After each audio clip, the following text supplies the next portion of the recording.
টুপি ছাড়া নামাজ পড়লে কেন? কি হ্যাঁ, এই গেঞ্জি পরে নামাজ হয়? হ্যাঁ, যা আজকে দেরি হয়ে গেছে, তাড়াতাড়ি যায়। والعصر إن الإنسان لفي خسر إلا الذين آمنوا وعملوا الصالحات وتواصوا بالحق টুপিটা কোথায় গেল? وتواصوا بالصبر الله أكبر আরে টুপিটা তো আমি এখানেই রাখলাম, থাক।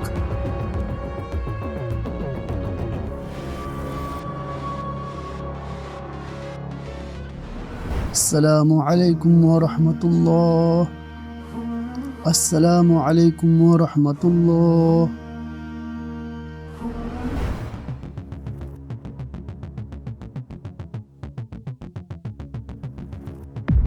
টুপি ছাড়া নামাজ পড়লে কেন?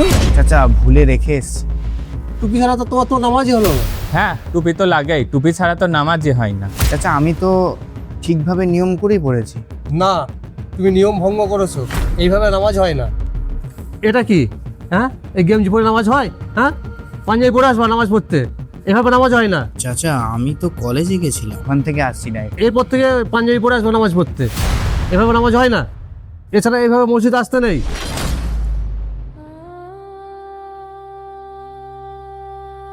দাঁড়াও জিয়াদ, দাঁড়িয়ে যাও। তুমি এখানে এসো, এখানে বসো। আচ্ছা ইমাম সাহেব, টুপি ছাড়া কি নামাজ হয় না? কে বলেছে নামাজ হয় না? আরমান ভাই, টুপি মাথায় না থাকলেও নামাজ হয়। টুপি পরা সুন্নত, টুপি মাথায় না থাকলে পরে নামাজ হয় না, এরকম কথা বলা যাবে না। ওই ছেলেটিকে তোমরা টুপির জন্য মসজিদে আসতে বারণ করলে, ওই ছেলেটি যদি নামাজ পড়া ছেড়ে দেয় তাহলে কিয়ামতের দিন তো তোমরা পাকড়াও হয়ে যাবে। তোমাদেরকে তো জবাবদিহি করতে হবে আল্লাহর কাছে। এরকম কথা কাউকে বলা উচিত না। ইমাম সাহেব, তাহলে নামাজ হয়ে গেছে? জিয়াদ তো বলছে যে টুপি আনতে ভুলে গেছি, খেয়াল নেই। কিন্তু টুপি নিয়ে মারামারি কেন, ঝগড়াই বা কেন? ছেলেটিকে ছোট করা এটা আমাদের ভুল হচ্ছে না? একটা কথা খেয়াল রাখবে আরমান ভাই, আল্লাহ আমাদের বাহ্যিক দেখেন না, আল্লাহ আমাদের অন্তর দেখেন। হুজুর, আর যে হাফাতা নিয়ে যেটা প্রশ্নটা তুললো সেই প্রশ্নটার উত্তর দেন। আরমান ভাই, আপনি যে বললেন ওর হাফাতা গেঞ্জির বিষয় হচ্ছে, উনি তো বলেই দিল যে আমি কলেজ থেকে আসছি, কলেজ থেকে এসে নামাজের জমাত চলে যাবে বলে উনি জমাতে শরীক হওয়ার জন্য এইভাবেই নামাজ পড়েছে। হাফাতা গেঞ্জি পরে নামাজ হয়।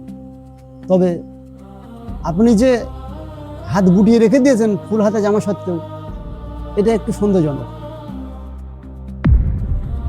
হাত গুটিয়ে রাখাটা এটা সুন্নতের খিলাফ। পুরুষের জন্য নামাজে মাথা ঢেকে রাখা ফরজ বা ওয়াজিব না, তাই টুপি ছাড়া নামাজ পড়লে নামাজ সহিহ।